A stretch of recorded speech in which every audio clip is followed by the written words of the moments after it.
In this ArcGIS Pro demonstration, we're going to show how to repair a data link break.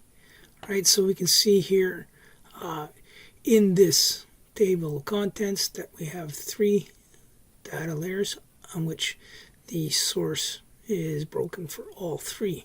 So I'll just left mouse click on that link. This window here opens up. I then browse to where the data is. So the data is in this databases folder in cruise data, and there it is, point. And I click OK.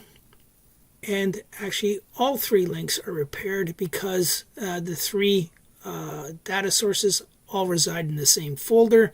So if I correct the